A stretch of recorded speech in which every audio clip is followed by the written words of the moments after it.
Bom, pessoal, bom dia para todos aí que estão entrando novamente, aos presentes, né? A gente vai dar sequência aqui à Semana da Arquitetura, agora com a palestra, nos mínimos detalhes, da arquiteta e presidente do CAU, Heloísa Melo Moura. E só um breve currículo dela aqui para vocês, né? Para vocês saberem um pouquinho. A Maju me passou agora, então vou ler aqui.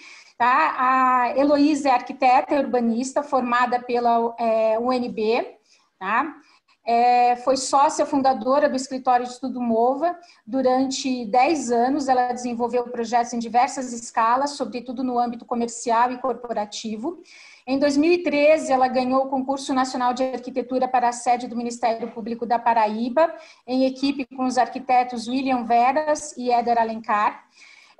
Depois ela colaborou com o arquiteto Paulo Henrique Paranhos em importantes concursos nacionais de arquitetura, tendo obtido diversos prêmios, inclusive o primeiro lugar no concurso para a sede da Embaixada da Índia. Ela colaborou ainda em projetos de grande complexidade, como a sede do Banco Central no Rio de Janeiro, o quartel-general no Exército de Brasília, a estação da Asa Norte do metrô DF e a sede da Polpex. E, atualmente, ela é a nossa presidente, né, no IAB, aqui na parte no IAB-DF, na gestão de 2020 e 2021. Então, Heloísa, sinta-se convidada aí a fazer a palestra, tá? Boa apresentação para você e depois a gente abre para as dúvidas aqui dos alunos e participantes. Obrigada. Bem, gente, bom dia. Obrigada. Queria primeiro agradecer o convite, né, dos estudantes do CEUB para estar aqui com vocês. Muito obrigada, é uma honra sempre falar com os estudantes e com arquitetos, enfim. Bom dia para todos. Meu PDF está aqui de birra e olha que eu deixei tudo preparado ontem, mas ele sobe para a nuvem porque ele quer, aí eu tenho que ficar descendo ele de novo, mas daqui a pouco ele desce. Mas enquanto isso, eu queria fazer uma introdução. É muito estranho falar para o computador, mas vamos lá. Excelente palestra que vocês tiveram agora com as meninas do CAU, né? Espero que vocês tenham aproveitado bastante. Né? Então, eu vou fazer uma pequena introdução falando um pouco sobre o IAB. Né? Eu não sei, é uma coisa que todo mundo confunde um pouco, essa questão de IAB, CAU, sindicato, a gente não sabe bem as atribuições, as funções, mas é importante a gente entender que são entidades diferentes com finalidades diferentes, né? O CAU, ele nasceu de uma luta muito grande do IAB, né? O IAB, ele foi a primeira entidade de arquitetos, né, no país. O IAB Nacional está para completar 100 anos agora, em 2021. O IAB Brasília, ele tem 60 anos, né? Ele foi fundado junto com a capital, né? A gente teve aí grandes arquitetos que participaram dessa fundação. E o IAB, ele é o braço cultural dos arquitetos, né? A gente tem como principal objetivo fazer a promoção da arquitetura e da cultura, né? Só que, falando assim, parece muito simplista, mas na verdade a gente é igual um polvo, a gente tem braços para todos os lados. E é uma loucura isso. E foi graças ao IAB, né, aos nossos antepassados aí, que ainda estão vivos e lutando, que a gente tem um CAU. Eu formei numa época em que a gente era do CREA, né, que é o Conselho Regional de Engenharia e qualquer outra atividade que não tenha conselho, né? Então, o CREA, ele abarca várias profissões, inclusive abarcava inclusive arquitetura, o que complicava um pouco a nossa vida. Então, a gente teve vários conselheiros, vários arquitetos que dedicaram a vida mesmo, assim, para essa luta para conseguir criar o CAU. O CAU é uma autarquia, né? As meninas devem ter falado, tem uma lei, existe uma resolução, né? Tem que ser aprovada no Congresso, e foi após muitos anos de batalha que a gente aprovou. E qual que é a diferença? O CAU, ele regulamenta a profissão. Então, às vezes a gente fica reclamando que o CAU não faz isso, que o CAU não faz aquilo, mas não é a competência do CAU. O CAU realmente é regulamentar a profissão e fiscalizar a gente. Então, às vezes a gente fica meio chateado porque eles ficam no pé, mas é o papel deles ficar no pé, para poder garantir uma boa qualidade, ver se não tem ninguém exercendo a profissão irregularmente, né? E o IAB não, o IAB a gente vai fazer curso, vai fazer palestra, a gente agora mesmo está brigando com o governo por várias questões que ferem patrimônio, que ferem o direito à cidade, né? Então, a gente tem muitos braços. E nesse sentido, eu queria falar um pouco da atuação do arquiteto, porque a faculdade, gente, tudo isso é porque o meu PDF está aqui, sem criação.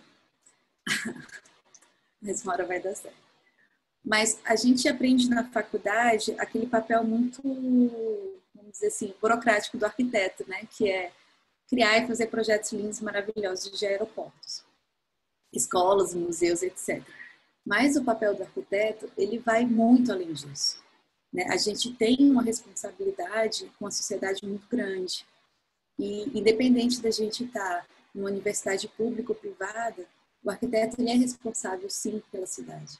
Então, a gente tem outras frentes de atuação, que às vezes a gente forma e fica perdido sem saber o que vai fazer. E eu sempre falo para os meus meninos, né? Para os meus filhos, assim, meus filhos são meus estagiários, que a gente tem que reinventar a arquitetura e pensar outras formas. Então, dentro desse guarda-chuva, o que a gente pode fazer? Né? A gente pode fazer, sim, museu, escola, creche, participar de concurso público, mas a gente pode fazer um projeto de reforma da padaria ali do lado. A gente pode fazer habitação de interesse social. A gente pode fazer arquitetura popular. A gente pode se especializar em mobilidade urbana ou em direito urbanístico. Né? Hoje em dia a gente tem tantas coisas acontecendo no governo e a gente vê o quão despreparado a gente está, né? E é muito fácil a gente jogar a culpa na faculdade, mas é porque realmente é uma profissão que abarca muita coisa. Então, cabe a gente entender o que a gente gosta, o que a gente quer, né? Você tem arquiteto, por exemplo, fazendo filme, fazendo direção de arte, e procurar se especializar um pouco depois. Então, a gente, em breve, teremos aí alguns cursos, algumas coisas que o IAB vai estar promovendo, mas para criar esse interesse, essa oportunidade para essas outras áreas que a gente tem. Então, a gente hoje em dia, por exemplo, a gente está debatendo junto com o governo, né, o plano diretor de publicidade, a reforma do setor comercial sul, a preservação da Vila Planalto, de Planaltina, a LUOS, o PDOT, o PPCUB, né, que é o plano de preservação do conjunto urbanístico da cidade, enfim. E a habitação de interesse social, que hoje em dia eu acho que é um dos grandes queridinhos nossos. Assim, a gente realmente precisa levar a arquitetura para as outras camadas da população. Né? A porcentagem de pessoas que contratam arquitetos é muito pequena. O pessoal não entende a nossa função, ou não pode, ou quando entende não pode contratar, porque é uma função que é cara.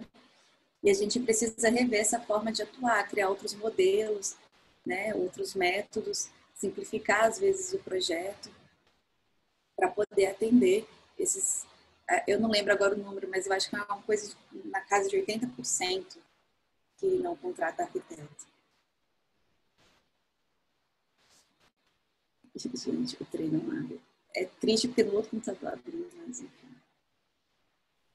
E aí, enfim, isso é só para dizer um pouquinho sobre o IAB, né? Eu, como presidente, assumi a gestão agora. A gente precisa falar, né, sobre essa entidade. Somos poucos, é um trabalho voluntário, mas a gente está em defesa. Parece que a gente não está fazendo nada, mas a gente está. A Lud, né, que é professora aí no CEUB, ela é uma das nossas conselheiras.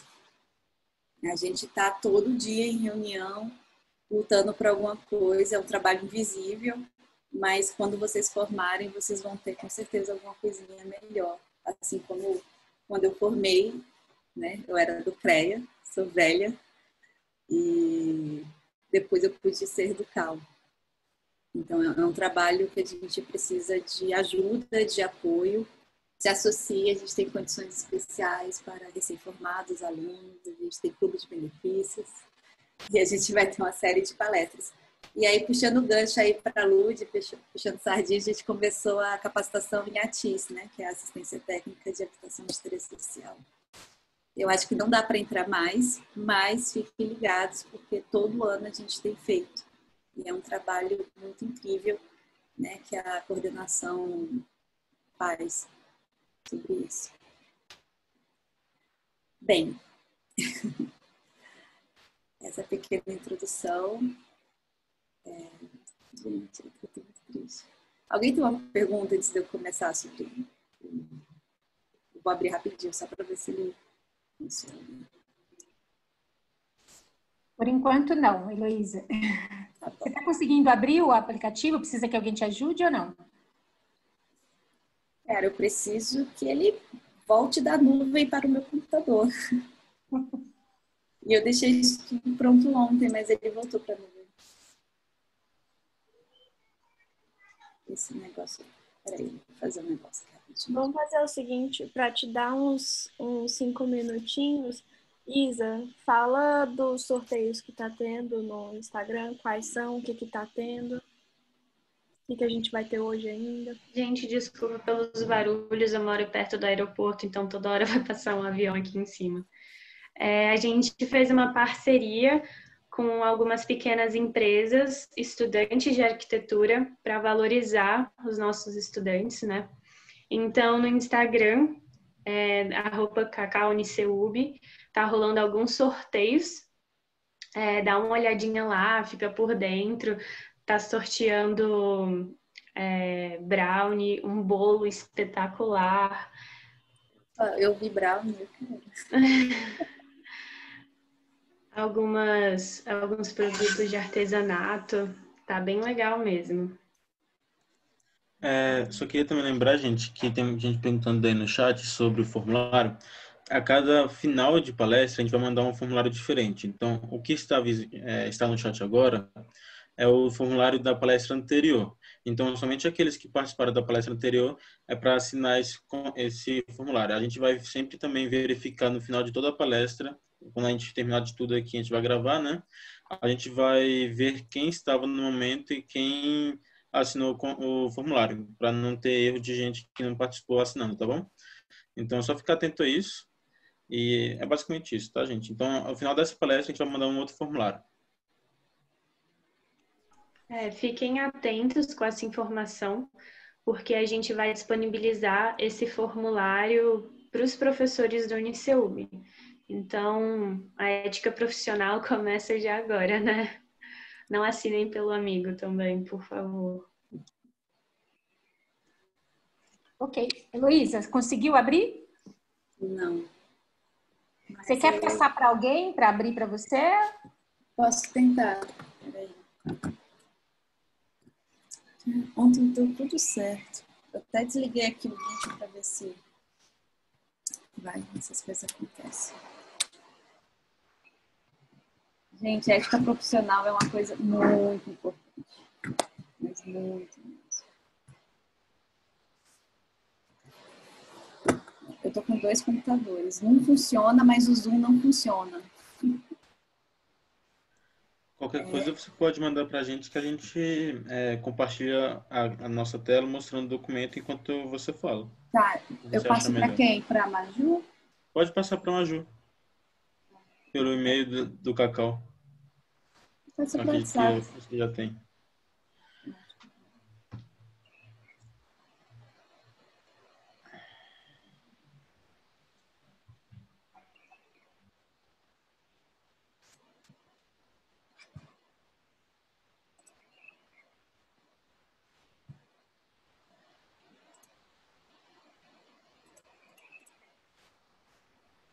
Pessoal, só um minutinho. Tá? A Heloísa está tentando abrir o arquivo dela aqui, passando ele para o pessoal do Cacau também, tá? A gente já retorna. Se quiserem tomar um cafezinho, fiquem à vontade. É rapidinho. Intervalo para o banheiro. Fazer online tem dessas, né? Tá tranquilo.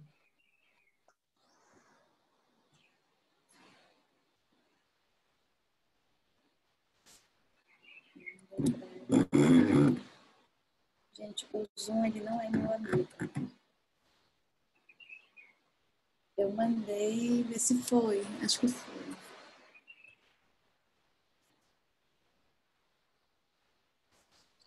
Maju, dá uma olhadinha para ver se você recebeu o arquivo. Acabou de chegar. Rapidinho.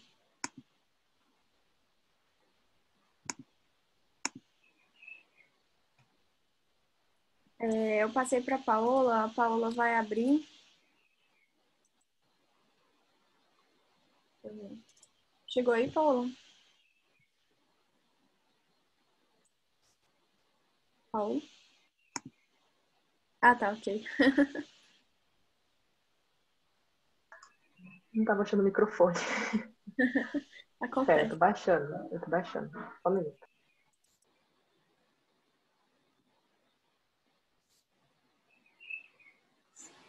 Eu vou baixar aqui também. E quando a gente passa é mais fácil. Opa, eu acho que vai abrir. Que aí É para eu compartilhar? Eu não tô com a função de compartilhar, Maju. Gente, lá no Instagram também a gente está fazendo uma postagem de cada palestrante. Então, se vocês têm um feedback, coloca lá nos comentários, vai ser muito bom as próprias palestrantes receberem isso depois, incentivar esse trabalho incrível que eles estão fazendo. Dá uma olhadinha lá depois.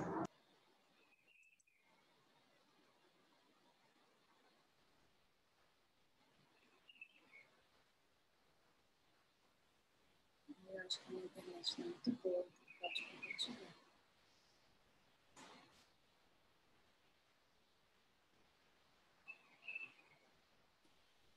Paola, liberei o acesso.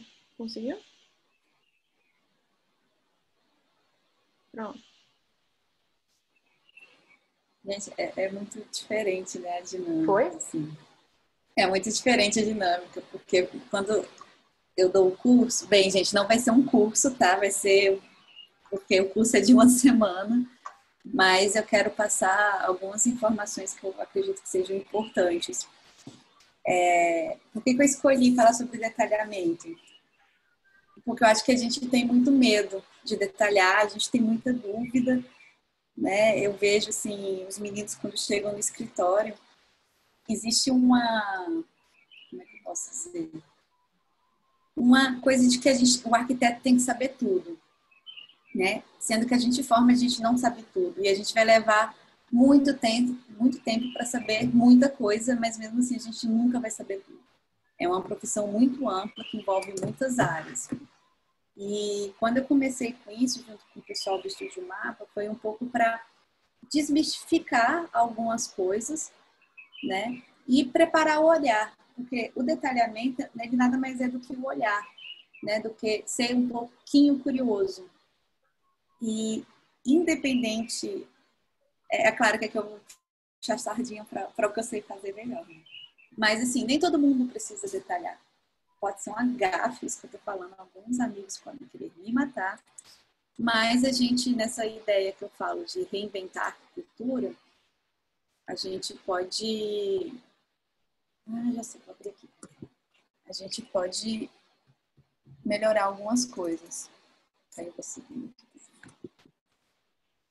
Então, pode passar para a segunda página. Cadê? Vocês sumiram. Ai, meu Deus. Voltou. Por que detalhar, gente? Por causa disso, assim. Isso é uma figura da internet, mas isso acontece de verdade, tá? Isso não acontece só... Pode passar a foto, por favor. Isso não acontece só quando nosso tio resolve fazer a reforma na casa dele, não. Isso acontece em projeto no Noroeste, que custou, sei lá, 12 mil reais o metro quadrado, que é essa foto, né? Isso é um apartamento de um cliente no Noroeste, ele pagou, acho que, muito dinheiro num apartamento de 1 quarto, e que, teoricamente, o banheiro é acessível com a porta de 80, com box, não sei o que, tarará, mas a porta não abre. E o que é isso, assim? É falta de detalhamento. E, assim, detalhamento, a gente pensa, às vezes, que a gente pegar, inventar uma coisa, um corrimão diferente, fazer 1000 desenhos. Gente, o detalhamento ele começa no lançamento, ele começa na concepção, né? Aonde a gente vai posicionar o vaso. Porque daí a gente vai desencadeando uma série de outras questões que envolvem várias disciplinas, né? Então a gente tem que ter muito cuidado. Às vezes a gente faz um projeto e esquece que tem que ter lixeira no banheiro. Pode passar a página. E banheiro tem lixeira, tem papel higiênico. A gente tem que entender, acima de tudo, o uso do espaço, né? Eu acho que a faculdade, independente dela não ensinar a detalhar, ou não ensinar direito urbanístico, ou não ensinar a TIS, falta ela ensinar sobre o uso, sobre a ocupação. E a gente precisa entender que a gente trabalha com espaços que vão ser ocupados. Seja um apartamento, seja uma cidade, seja um supermercado, uma padaria. Mas são espaços que vão ser ocupados. E a gente precisa entender dessa ocupação. Então, antes de começar qualquer coisa, entenda da ocupação. Essas duas fotos também, uma é de construtora, a outra foi o cliente que fez sozinho. Mas na foto à minha esquerda, que é da churrasqueira, a tomada ficou do lado de fora, do lado da pia. Então, você tem um fio da churrasqueira que atravessa pelo lado de fora e fica a tomada lá fora, perto da área molhada, o que não faz muito sentido. Então, acaba que o fio fica pendurado, eles usam churrasqueira no manual. E na foto à direita foi o cliente que fez a obra sem arquiteto. E, claro, né? Ele não pensou em todos os detalhes. Na hora de colocar a coifa, eita, como é que a gente vai ligar a coifa? E aí ele ligou a coifa na luminária. Gente, eu um dia, juro para vocês, escrevam isso, assim, não sei se vai ser ano que vem, daqui a 10 anos, um dia eu vou fazer uma exposição sobre fotos de levantamento. Porque daí, olha, tem situação que a pessoa corta a parede e coloca o ar-condicionado no meio da parede para poder ele ventilar para os 2 quartos. Eu devia ter colocado essa foto, né? Mas acontece de tudo. Pode passar. E, gente, detalhes importam, né? Agora a gente vai ter uma foto linda, óbvio. Pode passar, por favor. Olha só. A gente coloca essas coisas para alimentar o ego, né? Mas, assim, eu nunca fiz um projeto desse porte. Mas, enfim. Quer dizer, tem um Ministério Público, mas não é tão assim. Pode passar. Para a gente conseguir um resultado desse, a gente tem que pensar em todos os elementos e como eles se conectam. É claro que eu coloquei uma foto aí, assim, bem fora da realidade, mas isso é para tudo, né? Pode passar. É para um projeto desse porte e é para um projeto... Olha que lindo. Aí a gente entra em forma de representação, mas isso eu deixo para as outras palestras. Não vou falar muito sobre isso. Pode passar. Mas, por exemplo, isso é um banheiro de um projeto nosso. Se vocês olharem atentamente, tudo se encaixa bonitinho, né? O espelho está alinhado com o azulejo, né? Com o tijolinho. A gente fez uma paginação de cima para baixo para não ter recorte no azulejo. A bancada também, ela entra certinho entre um azulejo e o outro. Até a posição da tomada, que às vezes é uma coisa que a gente não se preocupa, mas a gente tem que se preocupar, né? A gente tenta no escritório sempre fazer as vistas com as tomadas, porque aí você imagina, o cliente paga, sei lá, R$600 um metro quadrado, que é um absurdo, num painel, e aí você põe uma tomada que está cortando 4 azulejos, sabe? Assim, não, vamos encaixar direitinho, fora a dificuldade de execução. Então, ele pode ir de um detalhe assim incrível de um aeroporto, como ele serve para um banheiro, né? E aí nessa foto também tem um outro detalhe, que é vocês têm a porta de correio e vocês têm nichos. Por que ali são nichos e não são portas ou gavetas? Porque a gente tem um vaso sanitário. E se fosse portas ou gavetas, a gente não conseguiria abrir. A gente não conseguiria abrir por conta do vaso. Então, a gente tem que pensar nisso, né? É isso, tem que lembrar que tem ducha higiênica, que tem papel higiênico, que tem lixeira. E são coisas que a gente, às vezes, faz pensando só na estética, a gente esquece que existe uma pessoa que vai morar, que vai usar, né? Que vai comprar pão. Tem uma padaria aqui perto de casa, que é um projeto incrível, mas eu tenho que abaixar para escolher o queijo. E aí, assim, imagina, você tem a fila do pão e você tá com a bunda para cima para escolher o queijo. Ou escolher o croissant, enfim, o sonho que você quer. Porque ficou abaixo da altura que seria ideal. Então, assim, é uma besteira às vezes, uma bobeira, né? E aí você fica constrangido porque você está atrapalhando a fila, enfim. Pode passar. Né? Isso é a imagem, né? Então, desse desenho, com todas as coisas, você vê que a gente já pensou em tudo, né? Tá tudo pensadinho. Pode passar. Aqui, ó, é o que eu estava falando do painel de azulejo, né? Essa é uma cobertura aqui na Asa Norte, em que a gente escolheu um painel de um artista da cidade, que é inspirado na igrejinha. Então, essa tomada, ela foi calculada para estar aí, porque a gente não queria que a tomada cortasse 4 azulejos. E não é só porque é caro, é porque é bonito o painel. Aí você imagina, você faz um painel lindo. Imagina Atos Bucão com aquele painel maravilhoso e as tomadas todas comendo o painel. Não dá, né? E não é só o painel, a gente tem uma questão de espaço. Então, se tem uma pia, ela está mais para a direita, para a gente ter mais espaços de bancada entre a pia e a churrasqueira. Você vê que o fio da churrasqueira aqui não está atravessando, né, a bancada e sendo ligada em outro canto. Ela tem uma tomada própria, adequada para o calor, para a potência que tem que ter. Né? A marcenaria também está toda casando. Esse nicho tem o tamanho certinho dos azulejos para a gente não ter recorte. Né? Então é isso. Eu falo que quando tem detalhamento a gente não percebe. Porque está tudo tão encaixadinho que você não percebe. Você entra e o espaço está adequado, né? As coisas estão adequadas. A gente percebe normalmente quando está errado, quando tem uma coisa fora de lugar. Então, a gente rala muito para poder chegar num resultado que ninguém vai perceber no final. E teve todo esse cuidado. Né? Eu tenho que passar aqui do outro lado para ver. Pode passar a imagem. Elô, tá todo mundo elogiando aqui no papo. Olha que coisa mais linda de se ver, coisa mais mimosa. Ai, perfeito. Ai, obrigada, gente. Enfim, é muito trabalho. Quem já passou lá no escritório sabe tanto que a gente é chato. Isso aqui era uma loja de açaí lá na Asa Sul. E vocês, tipo, gente, essa foto é do Haru, que é uma foto incrível, né? Tem todo um alinhamento. Oi?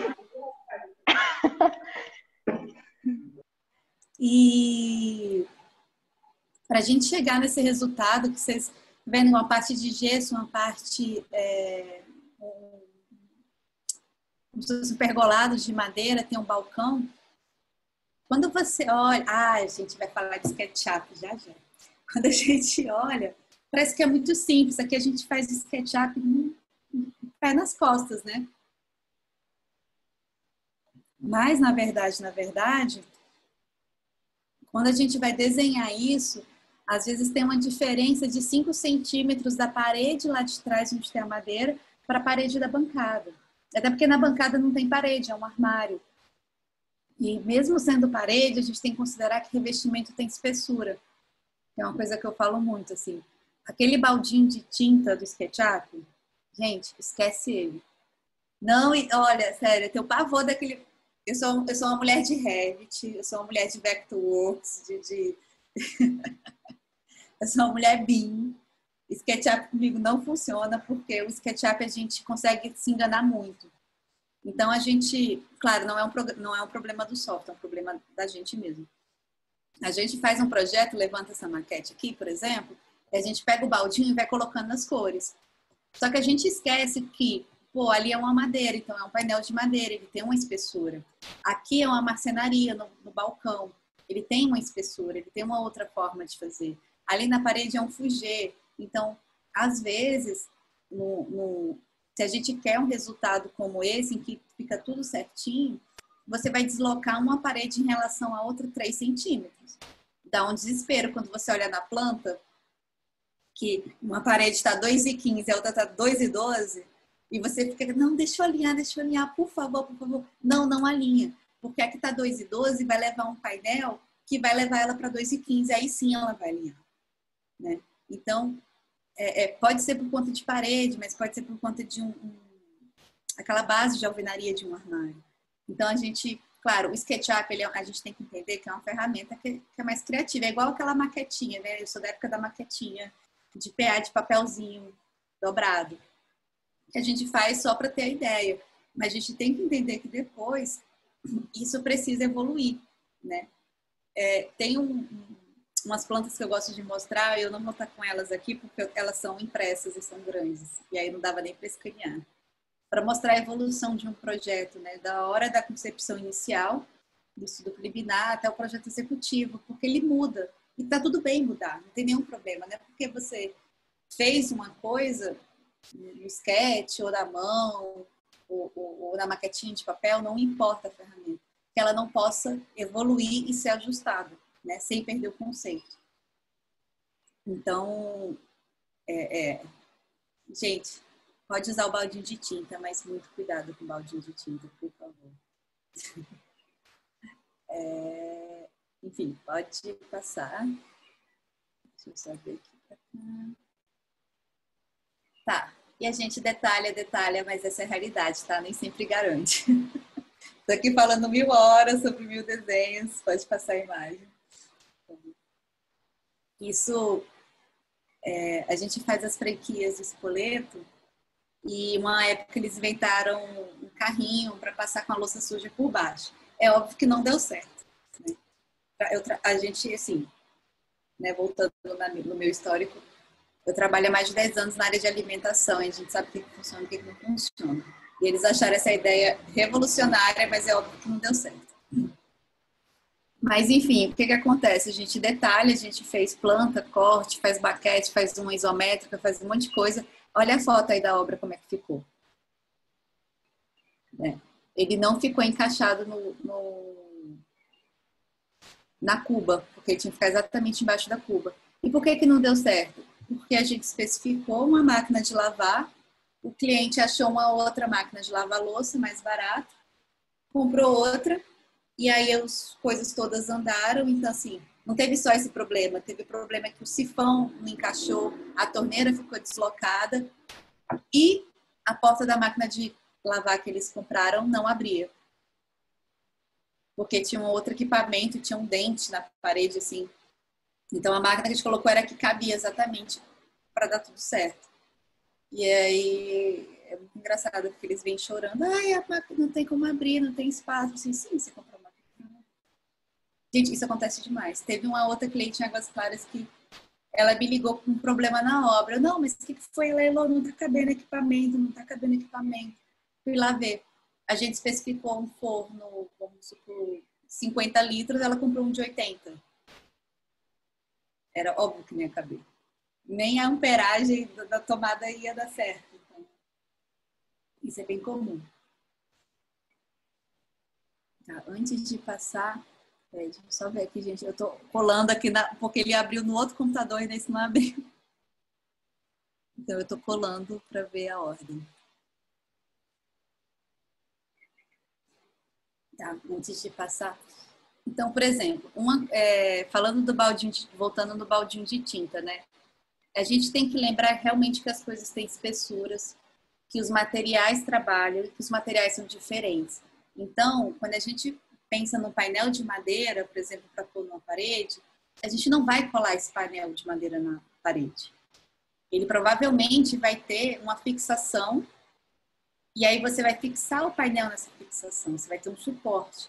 Por quê? Porque se você colar o painel vai envergar e vai cair, vai descolar, né? Principalmente aqui em Brasília, que é muito seco. E madeira é madeira, alvenaria é alvenaria, assim como ferro é ferro, né? Cerâmica é cerâmica. Então, eles não trabalham igual, eles dilatam diferente, eles movimentam diferente. Então, a gente tem sempre que lembrar disso, né? Que Até quando a gente amarra uma alvenaria na outra, a gente tem que tomar cuidado, porque uma alvenaria é velha e outra é nova. Então, a gente tem que ter isso muito em mente. Nunca um painel de madeira vai ser colado, ele vai ser encaixado, né? A única coisa que é colada é papel de parede, sendo bem sincero, né? E o Fugia que é aplicado direto, a pintura que é aplicada direto, mas colado na parede não existe. Então, a gente também tem que lembrar que as coisas não são alinhadinhas, a parede ela não tem 15 centímetros de ponta a ponta, assim como um pé direito de 2,60, ele não tem 2,60 de ponta a ponta, ele vai ter 2,60 aqui, 2,59 ali, 2,58,5 ali, 2,57 ali. Então, a gente tem que prever esses respiros, essas coisas, quando a gente está projetando. Eu estou falando, assim, das coisas mínimas, gente, porque eu trabalho com projetos menores, né? Eu não tirando uma ou outra exceção, eu não fiz projetos muito grandiosos, assim, a gente trabalha com reforma, com casa, com mercado, com padaria, né? Restaurante, reforma de banheiro, casinha de cachorro, já fiz umas 3, até ar-condicionado. Mas se a gente não consegue resolver o mínimo, a gente não consegue fazer o grande. Então, assim, a gente tem que saber fazer minimamente um banheiro adequado, com os espaços mínimos, cabendo o que precisa, para a gente pensar em poder fazer outra coisa. Parece assustador isso, né? Mas é bem verdade. E não tem que preocupar, não tem que desesperar, porque quando a gente pega um projeto grande também, a gente não trabalha sozinho, a gente trabalha com equipe.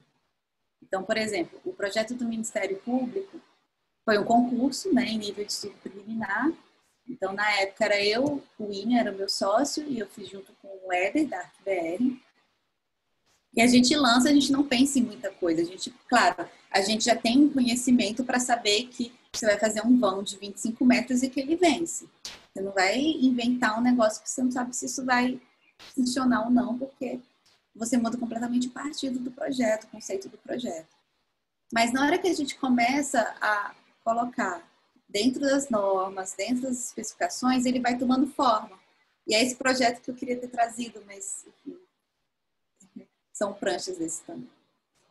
Então a gente tem que ir ajustando, puxando uma parede para lá, outra para lá, porque tem que caber as coisas. E nisso a gente tem vários consultores. Então teve consultor de iluminação, teve consultor de acústica, teve consultor de vidro. Que a gente queria fazer um vidro sem emenda, não sei o que, a gente teve que chamar um consultor de vidro. Só depois que a gente chamou um consultor de vidro que eu aprendi que a folha máxima de vidro tem 3,20 metros. Depois disso é um vidro especial que é 3 vezes o preço. Mas eu não sabia disso antes.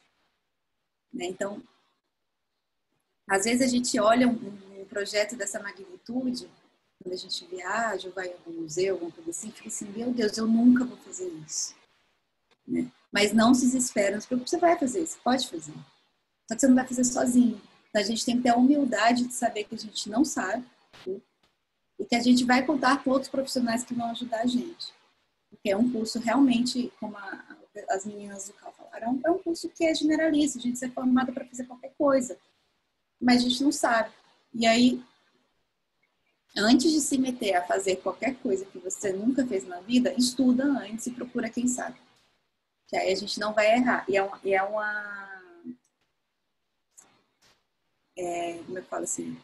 Gente, é uma coisa muito importante. Você especificar um piso errado, isso já aconteceu. Na verdade, o arquiteto especificou o piso certo e o cliente comprou o piso errado. E a minha sogra escorregou na área de lazer, caiu e quebrou a bacia. Então, a gente tem uma responsabilidade muito grande sobre o que a gente coloca e especifica no projeto. Né? E não tem nenhum problema não saber. Quando eu comecei, eu conto sempre essa história, gente, porque foi muito ridículo. Eu especifiquei assim: pintura acrílica acetinada, branco, neve e fosco. Não sei se vocês perceberam o erro, mas eu falei acetinada e fosco na mesma frase. Ou a pintura é acetinada, ou ela é fosco, ou ela é brilhante. Não tem como ser acetinada fosco, ou brilhante acetinada, não existe. E o arquiteto, né, com quem eu trabalhava, ele deu uma mega risada.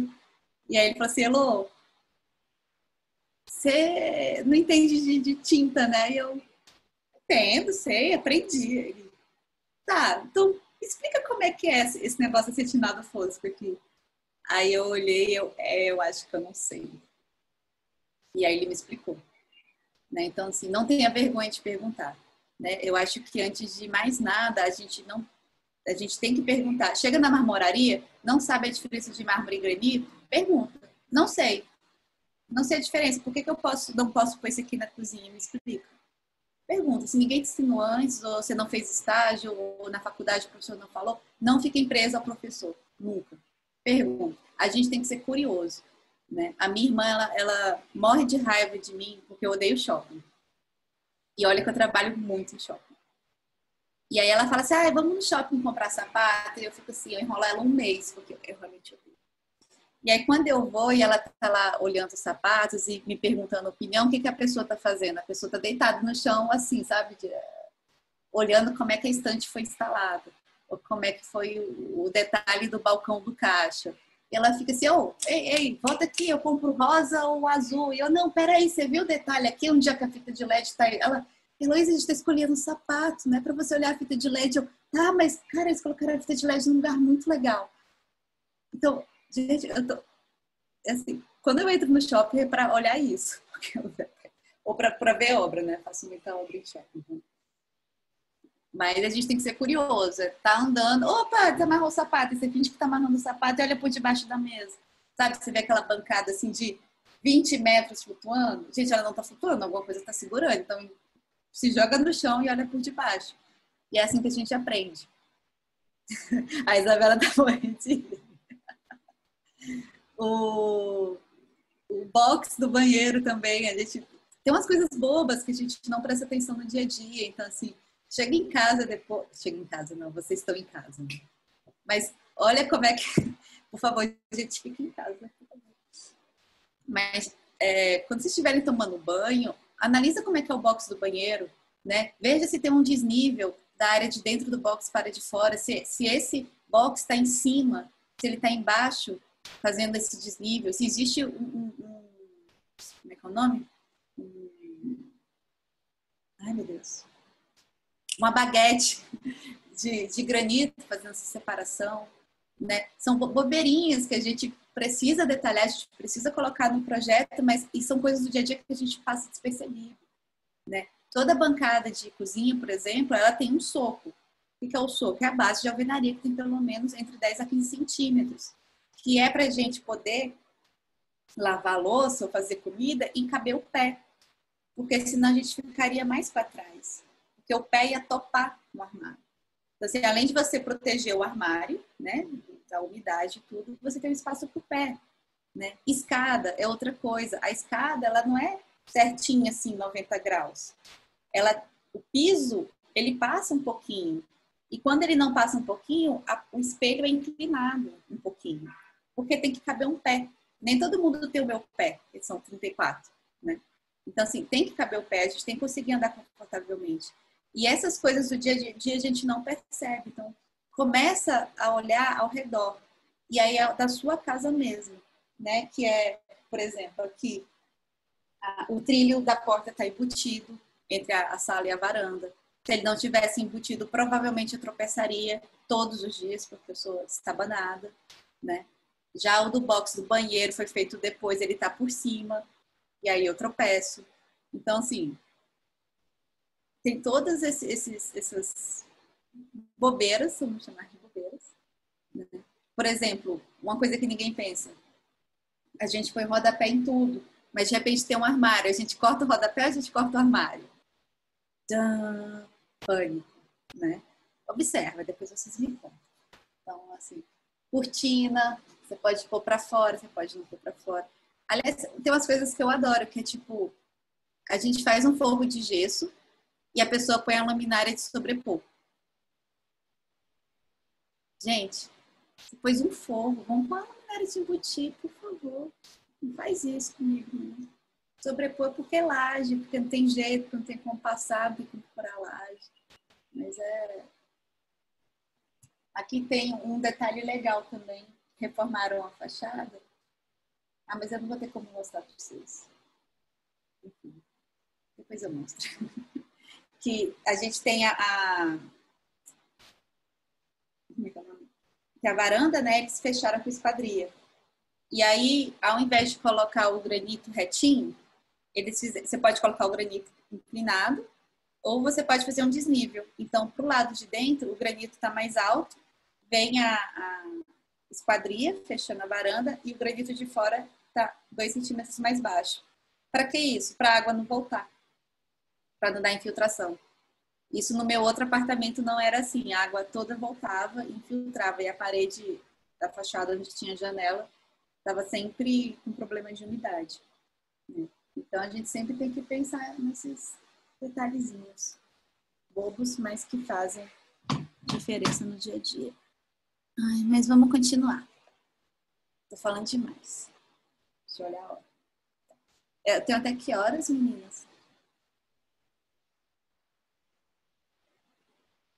Alô? Oi, a outra palestra começa às 11 horas. Ah, tá. Então, eu vou tentar fechar rápido. Porque... tem que dar um tempinho para os alunos, para você responder as perguntas dos alunos, mas tem tempo ainda, dá para apresentar. Tá. Então, porque assim, eu não vou dar um curso, né? Só uma passada. Pode passar a imagem, por favor. Kevin. Vocês já ouviram falar desse filme? Precisamos falar sobre Kevin? É um filme muito tenso. Quem não tiver estômago, não assista. Mas é sobre um adolescente problemático que é baseado naquela história do menino que atirou na escola. E eu sempre falo de Kevin quando a gente precisa falar de coisas que a gente não quer falar. Porque o filme fala muito disso. Ah, a pessoa tem um problema, a gente precisa conversar. Ah, não, deixa, tá tudo bem. E não tá tudo bem, pode passar. E quem é Kevin aqui no caso? As normas. Yeah. Essa parte, olha, e eu admiro o CEUB, porque eu acho que vocês ainda aprendem mais isso do que nas outras universidades. Na UNB, a gente nem ouve falar que norma existe. Para que norma? Pelo menos na minha época, né? Na minha época tem mais de 10 anos. Mas eu listei, assim, algumas, mas a gente precisa saber, a gente precisa estudar. A gente não precisa saber de qual é salteado, tá? Mas a gente precisa. Vou fazer um projeto, né? Abre a norma e pesquisa. Então, exemplo, fiz um projeto de um co-work em Águas Claras ano passado. E aí o cliente é engenheiro, ele falou assim, mas eu já fiz o layout, você só detalha? Eu disse, não, a responsabilidade técnica é minha, eu vou revisar o seu layout e vou propor outra coisa. Gente, as passagens, tinha tipo assim, 1,20 m para um co-work para, sei lá, quanto tinha, acho que 400 metros quadrados. Aí eu peguei a norma, fui ler de novo a norma do bombeiro, fui calcular a passagem, falei assim, olha, a gente tem que, no mínimo, dobrar e a gente tem que criar 2 saídas. Porque se der qualquer incêndio, qualquer coisa, as pessoas vão morrer. What kiss, acontece. Né? Então, a gente tem muita responsabilidade sobre o que a gente projeta. E se a norma estiver difícil e você não conseguir entender, chama alguém que saiba. Não tem vergonha. Liga para o seu ex-chefe, sabe? Liga para o amigo que já está há mais tempo, liga para o professor, mas não deixe de consultar. Pode passar. Representação. Né? Eu adoro essa imagem, foi um estagiário que estava começando, e aí eu pedi para ele fazer um detalhamento, e aí ele fez isso, né? E aí eu olhei, eu não sabia se era uma planta ou um corte, eu não sei se vocês conseguem identificar. Mas espessura de pena, ela existe para a gente poder entender. Normalmente só arquiteto entende, né? Mas a gente precisa representar de uma forma legível. E isso, gente, ela independe do software, independe do que você está fazendo. O importante é ser legível, né? Eu já tive que fazer detalhe e resolver coisa em obra, não só eu, como vários arquitetos. Então, assim, desenha na parede. Pega o tijolo, desenha na parede. Pode estar sem escala, sabe? Não importa. Pode ser desproporcional. O importante é passar a informação. Tem que ser uma informação legível. Então, quando a gente está usando AutoCAD, SketchUp, Revit, ArchiCAD, não importa. Faça legível. Vou fazer uma aquarela. Faça, mas faça legível. Não tem problema. O importante é alguém entender, né? Pode passar. Pode passar. É ruim. Pode passar a imagem. Isso é uma planta, tá? Mas só para vocês terem uma ideia, isso é um desenho que eu recebi de um arquiteto, tá? Eu fui contratada para refazer esse projeto, porque tinha vários problemas, não só de representação, mas era uma franquia, né? E é isso, assim, restaurante não é uma coisa fácil de fazer, tem várias peculiaridades. E aí, quando começou a dar problema, eles me contrataram para refazer, porque estava dando muito problema. Mas, não é Subway, esse é o Tomatsu. Agora, olha a imagem outra. Pode passar. Olha a diferença. A gente consegue não ver as linhas emendadas, a gente consegue ver uma profundidade, ver que tem uma parede mais profunda, outra mais para frente, né? Então, a gente tem que ter clareza, não importa a ferramenta. Pode passar. Eu amo esse desenho, que é lindo. Assim. Eu queria fazer tudo no escritório nesse nível de desenho, tá? Mas nem sempre a gente faz. Isso aqui é uma coisa bem específica, né? E a gente tem que pensar...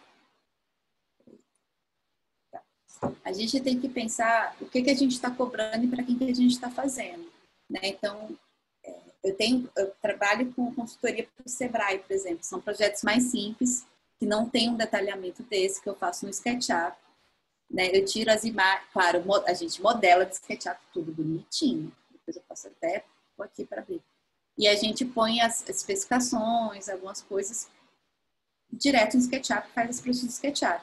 A única coisa que a gente faz no CAD vai ser planta de tomada, planta de iluminação e planta de alvenaria, porque realmente tem que ter uma coisa um pouco mais certa, né? E tem outros projetos que a gente vai entregar 60 pranchas que vai estar super, mega, ultra detalhado. Então, tudo depende do tipo do projeto, para quem é o projeto, o que é o projeto, né? Você não pode, que aí entra um pouco na ética, né? Você tem, exemplo, você vai cobrar 50 mil numa casa, você tem que entregar condizente. Você não pode cobrar 5 mil numa casa e entregar 60 pranchas. Primeiro, você não pode nem cobrar 5 mil numa casa. 5 mil você não vai pagar nenhum estudo preliminar, né? Então, e a gente vê isso muito no mercado. A pessoa que cobra 5 mil, ela está ganhando RT, né? Depois, de vidro, de marcenaria, de piso, de um monte de coisa. E no final, ela ganhou 50 mil reais. Então, a gente tem que ser muito ético, a gente tem que ser muito sincero com o cliente. Essa questão de RT, eu não sei, quando peguei a palestra toda do Cal, a gente tem que falar, a gente tem que ser sincera, a gente tem que explicar para o cliente o que é, o que acontece. Porque quando você está conversando com alguém e você tem essa diferença de valor, não é porque eu tenho 10 anos de profissão e vocês recém-formados. É reserva técnica, você... por exemplo, especifica os materiais e você ganha uma comissão por isso, normalmente é 10%.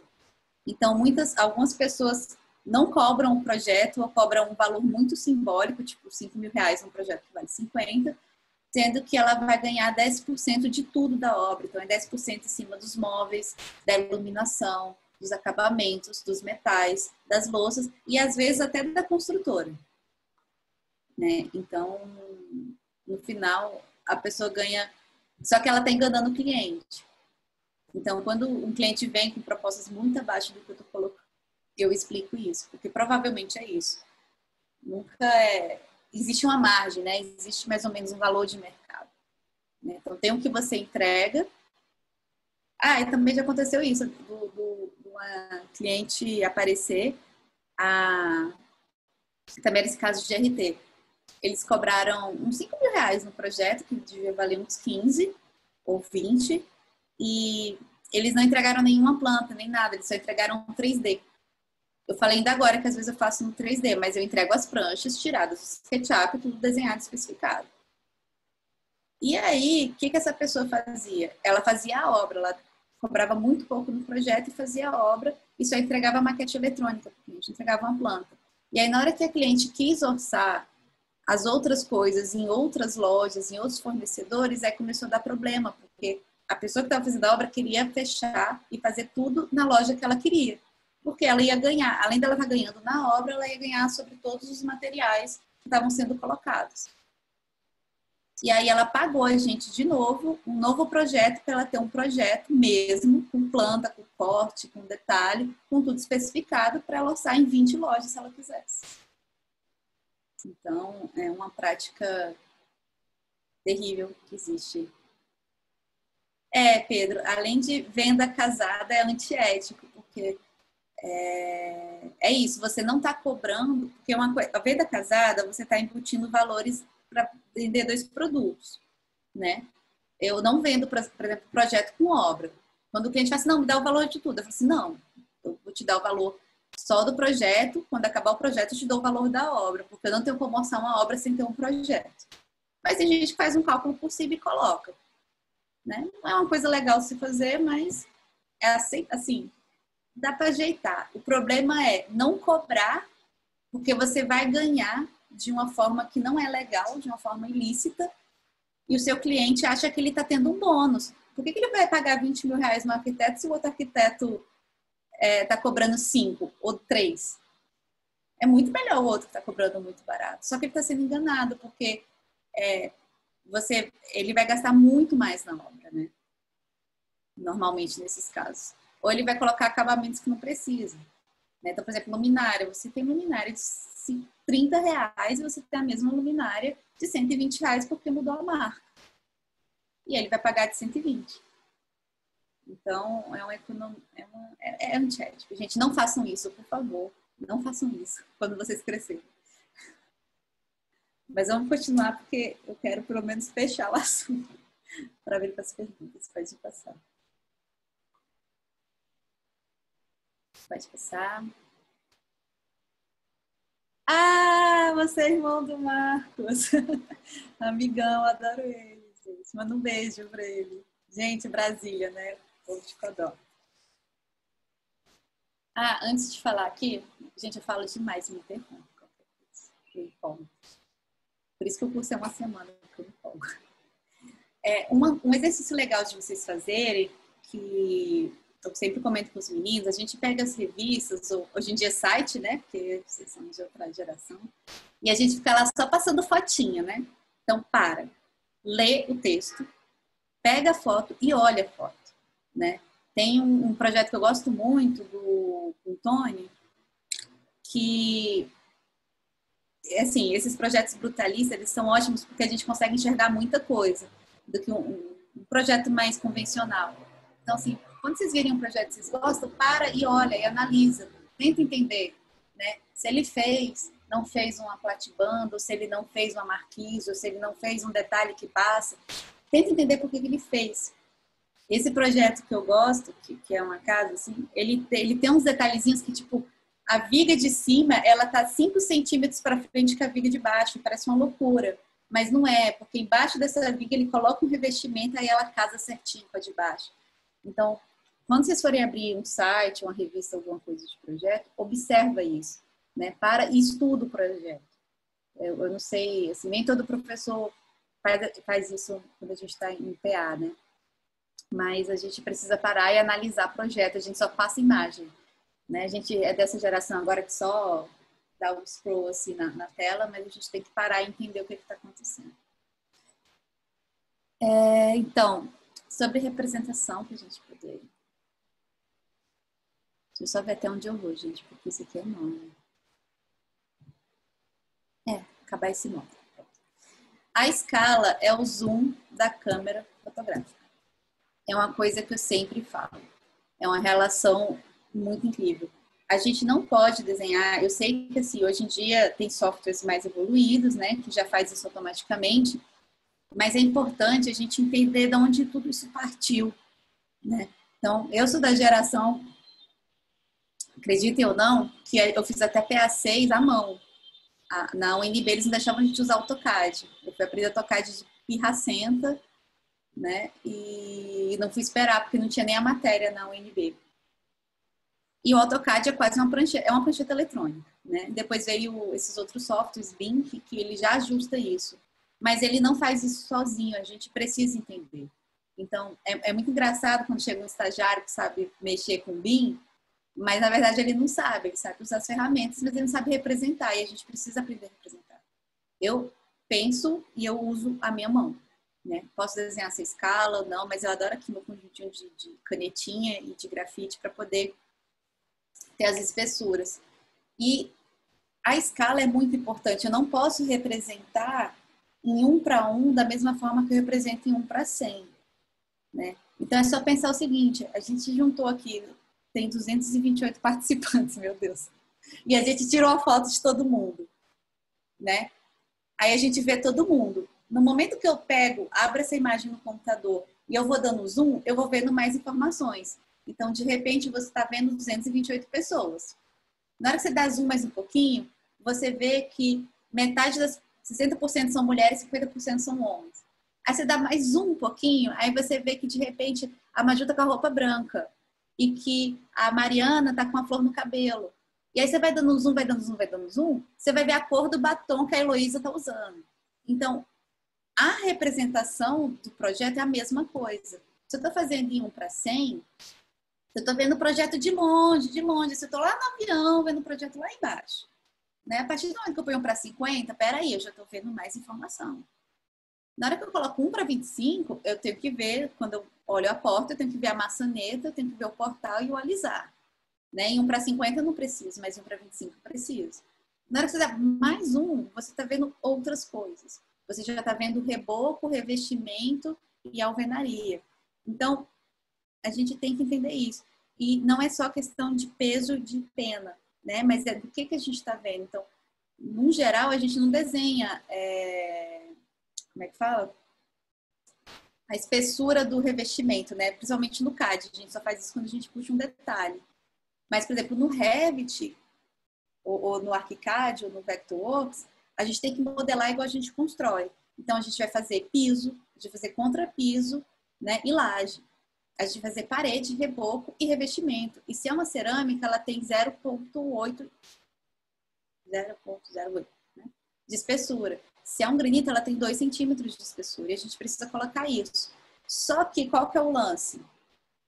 Que eu tô falando com os meninos, vocês, né? Assim, não entendem, tá tudo bem não entender, mas eu tô aqui para explicar isso justamente. Na hora que a gente configura o software, a gente tem que entender que quando eu configurar ele para 1:50, ele não vai mostrar essas camadas. Porque senão vai sair tudo embolado, aquele tanto de linha preta, igual vocês viram. Né? Então, a gente tem que saber fazer esse ajuste fino para poder, quando tirar 1:10, aí sim você vai ver todas essas espessuras. Mas em 1:50 você vai pôr lá no modo grosso, né? Tem o fine, nossa, esqueci os nomes. Você vai pôr no modo grosso para você não ver, porque vai embolotar. Né? Então, nicho de banheiro, ele aparece na conta 1:50? Não, ele vai aparecer de 1:25, 1:10 e outras coisas. Então, é isso. Sempre lembrar da câmera fotográfica. Você está dando um zoom, você está vendo mais coisa. Né? Se eu tirar uma foto aqui pertinho da minha pele, você vai ver que eu estou cheia de picada de muriçoca, mas se você tirar uma foto de longe, você não vai ver. Então, a gente precisa entender isso. Pode passar, que aí tem uma foto. Então, aqui é só uma listinha básica, normalmente, de como as escalas são trabalhadas. Né? Claro, tem tamanho de projeto, prancha, tem escala de projeto que a gente usa. No geral, o anteprojeto é 1:50. Né? Quando a gente vai para as ampliações, a gente vai para 1:25 para cima. Pode passar. Né, que é o resuminho. Então, assim, implantação, a gente vai usar na casa do 1.000. Planta geral, para 100, 75, para 50. Aí, ampliação para 25. E detalhe, gente, como tá falando, é detalhe. É zoom no macro lá. Quem tem de câmera fotográfica, colocar no macro. Pode passar. Né, então, a gente tem um exemplinho aqui das alvenarias. Então, você tem uma alvenaria que vai ser só 2 linhas, um vazio. Você aumentou um pouquinho, você já pode pôr um hatch, engrossar mais a linha. Você tá trabalhando com 1:25, você ainda não vê a cerâmica, mas você já vê que existe a parede acabada e o osso, né? Que é o core da parede, que é o tijolo. Gente, isso é muito doido. A gente tem mais de um tipo de tijolo, tá? Quando a gente faz projetos de casa, às vezes tem uma planta de alvenarias, que normalmente só a construtora faz, mas arquiteto tem que fazer, porque você põe tijolo de 20, tijolo de 8, tijolo de sei lá quanto, ou drywall, enfim. Porque isso faz diferença.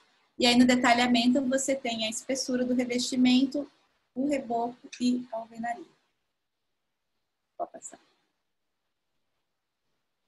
E aí, tipos de representação, que é só repetindo o que eu já falei, você pode fazer, né, um corte lindo, super detalhado, como esse, porque o projeto pedia, provavelmente. Pode passar. Você pode fazer um corte perspectivado, né? Gente, eu lembro quando isso começou por conta do SketchUp e, gente, os professores piravam com esse negócio de 3D. Piravam, vocês não aceitavam. Era tipo, não, tá errado, não pode, você tem que fazer tudo na mão, tem que ser... Então, Paula, eu era do Estúdio Mova. É um escritório que existiu durante 10 anos e a gente fechou ele agora esse ano. A gente separou os arquitetos, cada um foi para um canto, cada um trabalhando sozinho agora. Pode passar. Isso aqui também é muito legal, fotoinserção. Né? Quando você tem, principalmente em reforma, isso ajuda muito. Né? Então, você poder pôr a foto, aqui está um desenho técnico, mas às vezes você pode fazer um desenho à mão mesmo por cima, isso ajuda demais. Né? E com esse mundo hoje rápido e tecnológico, de WhatsApp, às vezes o cliente manda foto, eu abro aqui no celular, tento desenhar. Meu sonho é um tablet, tá? Meu aniversário é mês que vem, quem quiser... Não, esse mês, quem quiser me dar um de presente, estou aceitando. E aí você desenha por cima, assim, e a pessoa, principalmente o cliente e o mestre de obra, ele entende muito mais facilmente. A gente também tem que pensar muito nisso, que a gente está desenhando para outra pessoa, que não é arquiteto. Né? Então, a gente tem que ser o mais claro. Se tiver que usar 20 cores, usa 20 cores. Tá? Não seja... você pode ser, enfim, da linha que você quiser, mas dependendo da situação, eu vou fazer tudo colorido, com um monte de red, coraçãozinho e bolinha. Se a pessoa ler, tá ótimo. Pode passar. Né? Você pode fazer um render mágico, incrível, para poder mostrar uma fixação. Você pode fazer uma isométrica explodida, né? Pode passar. Você pode fazer à mão. Gente, olha esses desenhos, são do Lelé. Vocês acham que eles tinham... Aliás, às vezes eu tenho inveja de 60 anos atrás, porque... Estou sendo exagerada nessas 60 anos. Mas eu acho que a gente precisava fazer menos trabalho do que hoje. Mas, assim, os desenhos dele eram à mão. Você vê que está um pouquinho torto, pode ser... Não, ele já desenhava na... Mas é entendível e a pessoa entende o que é para fazer na obra. Né? Então, a gente não tem que ter essa fala. Bem, a apresentação acaba aqui, porque senão eu vou emendar até à tarde. Mas sobre desenhar à mão, gente, exercitem isso, sim.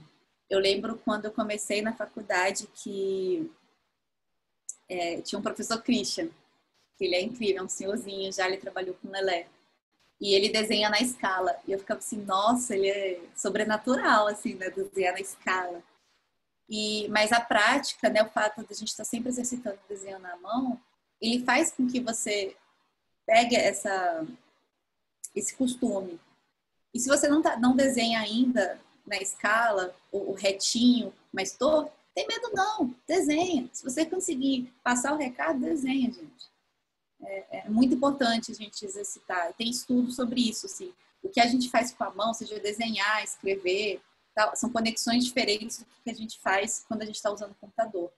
É só lembrar que no computador, o cérebro está dividindo a função pensar com a função da move, da rotate, da pan, né? Apertar o tab, o control, enquanto que a gente está na mão, é só a mão. Então, você está mais livre. Então, não tenha medo. É isso. Perguntas? Ai, gente, eu falei demais. Queria mostrar mais coisas, mas enfim. Então, a gente vai estar aberto aqui às perguntas e também a gente já vai mandar o formulário para vocês poderem preencher lá novamente dessa palestra, né? Para vocês contabilizar as suas horas complementares, como também justificar as suas faltas nas aulas que estariam presentes. Então, qualquer dúvida, perguntas e tudo mais, vocês podem já mandar no chat que a gente vai recolher, a gente vai falar para a Heloísa, tá bom? E é basicamente isso. Alguma coisa a falar, Maju? Eu acho que tinha uma pergunta aqui. Tem a pergunta da Roberta Zanata. Ela indicou aqui, pelo que eu vi, era sobre a parte do arquiteto, no momento que a Heloísa estava conversando, falando, acho que mostrando o caso de um projeto que ela especificou e aí o cliente não comprou tudo do material da forma como ela tinha especificado e aí ficou cheio de problemas na obra. E a Roberta, ela perguntou se nesse caso de uma situação na qual você especifica tudo, determina, faz certinho o projeto, aí o cliente vai e compra diferente. Se acontecer qualquer tipo de acidente na obra, ela quer saber de quem que seria a penalizar a culpa, né? Quem seria o culpado? Seria o cliente ou seria o arquiteto? Então, é isso que a Roberta, em resumo, quis perguntar. É o cliente. Existe hoje, principalmente com o novo Código de Obras, né, existe uma corresponsabilidade. Na verdade, antes do código, isso já seria a responsabilidade do cliente, porque ele comprou independente da especificação, né? Mas, por exemplo, hoje, quando a gente faz um projeto residencial, não existe mais análise de projeto, né? Então, existe um termo de corresponsabilidade que o cliente assina. Porque se ele pedir uma escada com degrau de 25 centímetros e você fizer, ele é corresponsável. Mas uma coisa que eu bato muito, gente, assim, eu tive alguns apelidos não muito legais, assim, eu já fui chamada de demônia, porque eu sou muito chata mesmo. E além de fazer um projeto que eu gosto, né, assim, bonito, esteticamente, eu sou muito chata com norma. Porque meu pai me ensinou um dia que a coisa mais importante que existe no mundo é o meu nome, né? O meu nome e meu CPF. Então, eu cuido dele muito direitinho, não deixo ninguém usar ele pro mal. Então, por exemplo, numa loja de uma franquia, o pessoal queria que eu fizesse uma passagem de 50 centímetros. Eu não fiz, eu não faço. Eu vou fazer a passagem com a medida que ela tem que ter. Eu falo muito claramente, olha, existe uma norma, existe uma lei, existe uma questão de ergonomia, tarará. Primeiro eu tento conversar, né? Por exemplo, piso de restaurante. É um piso que eu não acho caro, mas o pessoal acha caro, que ele é em torno de R$60 o metro quadrado, mas eles querem comprar piso de R$10. Então eu falo, olha, no projeto eu vou pôr esse piso, que é o piso que é adequado, que aguenta gordura, que aguenta produto químico, que seu funcionário não vai cair, porque se o seu funcionário cair, ele vai sofrer um acidente de trabalho, você vai ser processado, né? E aí eu falo todo o trâmite. Se ele entender, bem, se ele não entender e trocar o piso, é um problema dele. Mas o meu projeto não vai errado. Eu já coloquei o cliente para fora da sala de reunião, porque queria, por exemplo, que não fizesse banheiro PNE no café. Aí eu falei, olha, projeto fora de norma eu não faço. Fechei a pasta, você pode ser tirado. E não, calma, não é assim. Eu disse, eu já tinha explicado de 20 formas diferentes. Ele não queria fazer um banheiro, porque o argumento dele era cliente gasta papel higiênico demais. Gente, um café caro no Sudoeste. Eu falei, cara, você tá no Sudoeste, público A, sabe? Você vai fazer um café, você não vai dar o conforto do cliente no banheiro. Então, assim, além de sair o conforto, ele é enorme. Aí, tá bom, então vamos fazer o banheiro, mas eu não quero um banheiro para PNE. Aí você fica assim. Nenhuma loja aqui tem. Amigo, se nenhuma loja tem, você vai ser o único com banheiro PNE, você está na frente das outras lojas. Olha que coisa legal. Só que você perde. Gente, eu não tenho paciência. Eu perco a paciência e mando ir para fora mesmo. Porque para fazer errado eu não faço. Então, o meu projeto vai certo. Se o cliente trocar e fizer qualquer coisa errada, o problema é dele. E isso acontece recorrente. Eles trocam, fazem errado, dá problema, te liga chorando para resolver o problema. Aí você fala, lembra que eu te falei? Eu adoro. Aí o veneno eles comem. Isso assim, eu te falei, era para fazer certo. Então, assim, sempre faça certo. Não importa tanto que eles te persuadirem para fazer errado, assim. Porque aí é conta e risco. Porque na hora que dá errado, gente, eles vão vir para cima de vocês. Sabe? A gente já sofreu o processo, acontece, e a gente não estava errado, a gente estava certo, a gente ganhou. Mas quando der errado, eles vão fazer de tudo para jogar a responsabilidade para o arquiteto. E às vezes a responsabilidade nem é do arquiteto. Né? Você fez lá tudo certinho, por exemplo, esgoto. Você fez certinho, especificou, contratou um engenheiro. Aí na obra o cara fez errado. Se você não está cuidando da obra, né, é outra pessoa que está cuidando, e ela fez errado, a responsabilidade é dela. né? A partir do momento que você faz visita técnica, consulta, qualquer outra coisa, você é corresponsável. Mas se você não está participando, é um pouco diferente. Então, assim, estourou o cano porque era um cano de... ou queimou a fiação. Aliás, queimar a fiação sempre acontece. Você especifica, o pessoal economiza, coloca um disjuntor mais baixo, um fio mais fino. Queimou, ele liga para você. Ele nunca liga para o engenheiro. Ele liga para você para te culpar. Então, faz certo. Tem muita gente também perguntando agora sobre o seu curso. Você poderia falar um pouquinho mais sobre ele, tudo mais, que tem muita gente interessada aqui, pelo que eu vi. Custo? Curso? Seu curso? Ah, o curso. Isso. Ai, gente, então eu tô meio... como é que eu posso falar? Tentando reformatar, né? Eu dava um curso que era de uma semana sobre detalhamento, com muita atividade de ateliê à mão. A gente não usa software, tudo à mão. A gente testou usar software, não funciona. E só que era presencial. E aí, com a pandemia, a gente fechou as turmas e eu não consigo ainda visualizar uma forma de fazer isso online, mas depois eu quero conversar com os professores como é que a gente faz projeto online, porque como é muito de ateliê, de exercício, eu não sei como fazer isso ainda por videochamada. Mas quem sabe, ano que vem eu volto com ele. Também teve aqui o Gabriel Peixoto perguntou, no caso de um arquiteto que cobre um preço baixo para ganhar comissão com as lojas, como foi falado, aconteceu aqui em casa antes de eu entrar no curso. Como proceder em relação ao profissional? Ou não existe muito o que se fazer em relação a isso? Bem, você pode fazer uma denúncia no CAL, né? Porque não é uma prática ética. Existem, assim, aí eu vou falar minha opinião pessoal, tá, gente? Não é como presidente do IAB, nem representante de nada, assim. Eu acho que a ART, ela precisa ser regulamentada como existe em outros países, tá? Porque, no geral, ela é errada. Eu acho que ela é errada mesmo. Mas acontece, por exemplo, comigo. Trabalho com muito fornecedor de São Paulo e eles não têm representantes de venda aqui em Brasília. Então, o que eles fazem? Eles te pagam uma comissão porque você faz o trabalho deles. Então, por exemplo, isso acho que nos Estados Unidos isso existe. Então, assim, não é que eu vendi... Claro, gente, eu não aceitei a comissão, tá? Mas, assim, eu vou explicar o que eles fazem.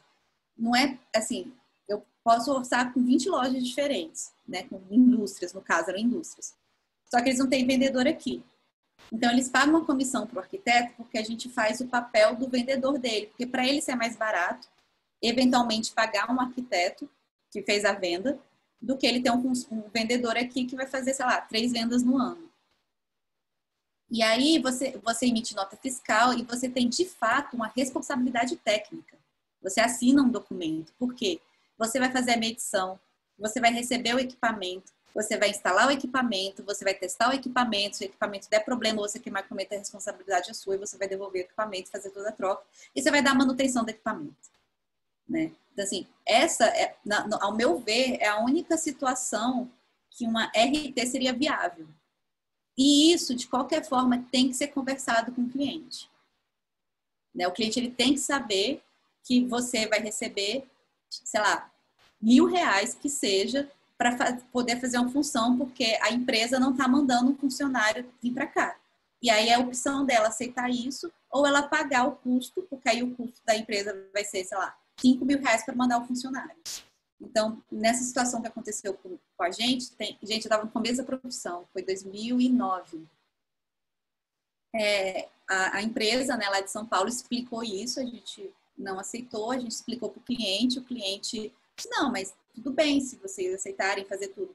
Mas, gente, eu tinha acabado de formar, imagina ser responsável por um equipamento, era um equipamento caríssimo, assim, sabe? Era tipo R$100.000 de equipamento, de forno e refrigerador, e chapa, charbroiler, era muito doido. Aí ele falou assim, não, tudo bem, então vou pagar o custo do funcionário vir. E aí ele pagou, deve ter dado uns R$5.000, gente, foi uma grana, assim, porque é a passagem, hospedagem, alimentação e o custo do funcionário para vir de São Paulo, né? E aí ele pagou porque a gente não se sentiu confortável, mesmo ele autorizando. Mas isso é de cada um, não existe regulamentação, e como não existe regulamentação, a gente não não quis fazer mesmo, assim. Então, assim, eu acho que pode ter caminhos que são permitidos, mas na prática não é isso que acontece. As pessoas especificam para ganhar RT. Então, ela vai pôr 3 revestimentos diferentes no banheiro para poder ganhar RT. Entendeu? Então, e não cobrar o projeto. Então, se vocês passaram ou sabem de alguém que passou, é fazer denúncia no CAU. É a única forma. Perfeito. Amanda, alguma pergunta mais que você tenha anotado? Pedro Não. aqui. Da minha parte foi isso mesmo. Acho que a Heloísa já foi respondendo boa parte das perguntas aí ao longo da palestra dela. Eu só queria dizer que achei muito boa a sua palestra, gostei bastante dos pontos aí que você enfatizou. Aí eu pensei que abria a câmera, mas não tinha aberto, deixa eu só ver. Gostei bastante dos pontos que você enfatizou aí, são coisas que nós, como professores, a gente costuma falar bastante com os alunos, a questão das normas, da representação, a questão da escala, achei importantíssima, a gente vê muito isso daí, principalmente com aluno de diplomação, aqueles trabalhos finais de curso, aí vão detalhando, vão fazendo, e quando você fala, tá, mas você lembrou que você vai apresentar isso na escala 1/100, e aí a pessoa fala, nossa, tudo aquilo que eu fiz eu não precisava ter feito, né? Porque às vezes detalhou tanto e quando vai ver, se não aparece naquela escala, ou vira um borrão, né? Então, achei fantástico você ter mostrado isso tudo, acho que você está de parabéns. E apareceu mais uma pergunta aqui, ó, do Pedro, né? Que ele falou que você iniciou nesse mercado de arquitetura comercial, foi inércia dos estágios na graduação, ou foi um caminho que você preferiu mesmo? Acho que essa é a última pergunta aqui para a gente fechar. Mas parabéns, Heloísa, pela palestra. Obrigada. Então, Pedro, é engraçado como a vida, ela nunca é o que a gente programa, o que a gente quer. Eu comecei a estagiar muito nova, né? No CEPLAN, que é o Centro de Planejamento da UNB. Eu aprendi o AutoCAD e bati lá na porta. Falei assim, eu quero um estágio. Não, mentira, processo de seleção. Mas eu trabalhei em grandes escritórios, participando de concursos, de projetos de grande porte. E eu sempre achei que eu fosse seguir nessa linha, assim, que eu adoro, eu amo. E acaba que a vida ela vai mudando a gente, né? Eu cheguei a desviar por urbanismo, depois eu assim, me decepcionei, assim, não quero saber mais. Agora eu tô tendo que estudar tudo de novo como presidente, né? Porque, nossa, gente, o GDF tá difícil, tá muito difícil. Mas o que aconteceu? Eu adoro cozinha. Eu adoro cozinhar, eu cresci no pé da cozinha. E no meu projeto de diplomação, ele era um projeto de intervenção no setor comercial sul, setor bancário sul. Né? Pegava dos prédios do Lelé até o Banco do Brasil. E aí a gente fez todo o projeto, que foi essa fase minha de urbanismo. Né? Fez todo o projeto de urbanismo e tal. E lá embaixo do viaduto tinham 2 restaurantes, que eram o Floresta e o Ratos e Baratos. E como eu vivi aquela região, eu fui bancária, né, durante um tempo, como eu vivi aquela região durante muito tempo, eu falei assim, eu não vou tirar essa, que aí é o que eu falo, a gente precisa viver o espaço, né, a gente precisa entender do espaço. Assim, não vou tirar o restaurante, apesar de ser embaixo do viaduto, porque existe uma necessidade de ter um restaurante. Tem 2, né? Então, a gente demoliu no projeto restaurante existente, criou um outro, muito mais leve, mais suave, mais integrado com a cidade e com desenho, de uma forma que ele não agredisse visualmente, né? E não interferisse tanto no nosso patrimônio. E eu amei fazer isso. E eu fiquei, tá aí uma coisa que eu gosto, mas assim, passou batido. E aí, uma amiga precisava fazer um projeto de um restaurante, me procurou. Nunca tinha feito um projeto de restaurante. Eu demorei, eu e o William, na época, 3 meses para poder fechar o projeto da cozinha. Hoje em dia eu faço projeto de cozinha em 2 dias, assim, dependendo do projeto. Mas eu demorei 3 meses, porque eu nunca tinha feito. Eu tive que ler, eu tive que estudar. Eu peguei o carro, eu bati em todos os restaurantes dessa cidade, porque a gente pode entrar em qualquer cozinha, né? Bati, eu queria conhecer a cozinha de vocês, queria entender como é que funciona. Eu fui para São Paulo, viajei para São Paulo para aprender como é que fazia. Então, e aí foi isso, assim, ficou um projeto muito bom, que deu muito certo, né? O pessoal da fábrica ajudou muito, porque eles estavam bem acostumados. Era um restaurante na Ceilândia, tem 700 metros quadrados, se não me engano, 500 metros quadrados. E a partir disso veio um restaurante, veio outro restaurante, e eu assim, eu quero fazer casa, eu quero fazer não sei o quê. E aí foi vindo restaurante, e aí acabou que a gente se especializou nisso. Vieram franquias, né? A gente trabalhou com franquia americana, teve um aprendizado incrível, né? Com o pessoal de lá, que é outra visão de mercado, é outro entendimento de arquitetura. E nesse processo todo, eu me senti muito mal, acho que vale a pena falar isso, assim, no começo, porque eu achava que eu não era arquiteta, porque eu não fazia casa, eu não fazia prédio, eu não fazia concurso mais, né? Concurso eu vou fazer já em 2013. Gente, eu formei em 2008, né? Então, isso tem bastante tempo. E eu fiquei um pouco mal com isso, assim, e depois de um tempo, eu entendi que o que eu fazia era importante.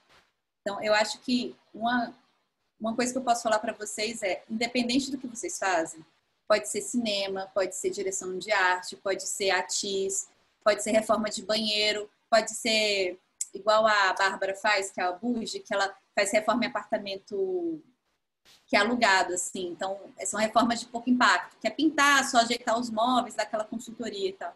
Independente do que você faz, é importante o que a gente faz e ela muda a vida da pessoa. Né? Então, você ir numa padaria, você ir num restaurante, né? Que seja, você ir no McDonald's, você ter um fluxo, não ficar na fila ou não ficar se atropelando com as pessoas, isso é importante. Né? Você tomar um banho confortável porque você mudou o chuveiro de lado, né? É importante. Então, assim, independente da área que vocês forem atuar, que vocês forem seguir, mas eu quero só fazer 3D. Não importa, você vai fazer só 3D. Eu quero fazer só ilustração. Faz só ilustração. Vocês vão estar tocando e mudando a vida de alguém, de alguma forma. Tá? Então, não se sintam menos, porque o seu amigo ganhou um concurso, ou foi premiado, ganhou pizza. E ele fez, sei lá, a embaixada da Alemanha. Não se sinta mal por isso. Assim. Eu acho que todo mundo tem uma função no mundo e tem espaço para todo mundo. A gente está formando aí 1.000 arquitetos por ano, né? Já somos em 6.000. Então, tem espaço para todo mundo, tem muita atuação, tem muita coisa para fazer. Só basta a gente descobrir e realmente reinventar a profissão. É isso. Excelente conclusão. Parabéns, gostei muito da palestra, acho que todo mundo aqui está se manifestando, gostando, falando que gostou bastante da palestra também, tá? Acho que a gente encerra por aqui, né, Caio? Agradecendo mais uma vez a sua participação, Heloísa, obrigada, tá? E agora a gente acha que vai passar a palavra para a professora Rossana, é isso, Caio? Ou vocês vão fazer alguns ajustes aqui agora ainda? Não, é exatamente isso. A gente só vai mandar agora o formulário, certo? Então, todo mundo, a gente já mandou até, então, ó, a Paula mandou. Todo mundo fica atento aí, porque vocês vão comentando aí que vocês estão falando que amaram muito a palestra, e aí vocês vão perder o link, mas a gente vai mandar de novo. Mas esse link que a gente mandou agora é para essa palestra, tá bom? Para a palestra que vem, a gente vai mandar no final da palestra, como a gente está fazendo normalmente. Então, não se esqueça, é importante vocês fazerem esse formulário. Não sei quem estava na palestra anterior, mas eu estou avisando de novo para caso não saibam. A gente vai olhar o vídeo e conferir quem assinou e quem estava realmente presente, tá bom? Para poder facilitar a vida de todo mundo, dos professores e do coordenador. Mas é basicamente isso. Eu acho que não tem mais nada a falar, exatamente. Alguma coisa a falar, Maju, Isabela? Primeiramente, muito obrigada, Heloísa. Eu achei, assim, sensacional a sua palestra. Parabéns. Quase chorei agora no final. Mas, de verdade, parabéns. Eu acho que foi super importante que você passou. Muito obrigada de novo por disponibilizar esse tempo pra gente. E também, eu imagino, depois a gente vai conversar com vocês sobre postar essas palestras no YouTube, se vocês deixam ou não. Mas, assim, eu acho que se vocês deixarem postar, eu vou rever umas 5 vezes, porque eu realmente gostei bastante. Tá de parabéns. Também para o pessoal que está no bate-papo, se vocês querem entrar em contato com a Elo, ou algo do tipo, ou seguir ela, no próprio site do Cacau, onde está o cronograma, tem o botãozinho do Instagram, que vai direto para o Instagram dela. Além disso, acho que vamos dar uns 5 minutinhos para a Rossana e a próxima palestrante se organizar. E aí a gente continua. É bom também pausa para o banheiro, todo mundo. Tá bom? Banheiro, água.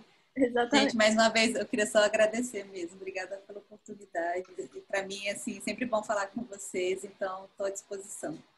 E segue o IAB, tá? Não é pra só me seguir, não. Tá bom. Muito obrigada, Elo, por todo o carisma, o conhecimento que você passou pra gente. Todo mundo amou a sua palestra aqui nos comentários. A gente compartilhou o seu Instagram aqui. E também no Instagram do Cacau a gente marcou em uma publicação. Então, quem tiver interesse em segui-la, só ir lá e ver a marcação. Muito obrigada, Elo. Obrigada a vocês, gente. Vou ficar aqui para acompanhar as outras. Fique à vontade.